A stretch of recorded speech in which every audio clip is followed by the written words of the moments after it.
You were born with a powerful, robust set of instincts for survival that have been tested and refined throughout human evolution. These are the same instincts that have allowed people to survive for months in the wilderness or adrift at sea. In times like that, it's as if something kicks in, a different mindset, where instead of overthinking things or dwelling on how terrible things are, you focus on what you can control. You focus on getting food, shelter, and taking it a day at a time.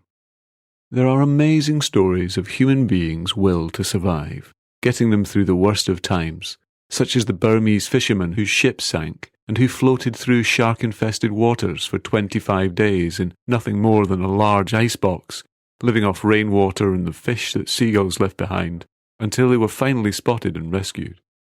Or of Julianne Diller, a teenager who was the sole survivor of a plane crash in 1971 and who survived in the deep jungle, following the path of a stream for days and days, coping with her injuries, keeping going, until she finally reached a place of shelter and was found by some loggers. Now, you may not be listening to this in the wilderness or adrift on the ocean or on a desert island, but all of us have these same survival instincts where instead of losing our head in a crisis, we just calmly, persistently focus on what we can control about our circumstances and we keep going. Sometimes people have to start again in life, like refugees arriving from another country, beginning their lives from scratch. There are people who once were doctors or academics in their country of origin, who then had to work driving taxis or working on building sites when they moved with their families to a new country.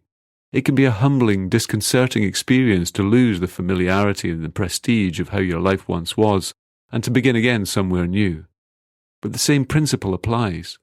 Rather than overthinking things or dwelling on what was lost, you focus on what you can control.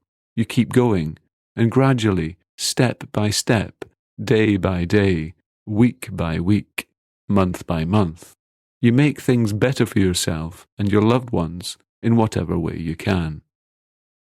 This has been the case throughout human history.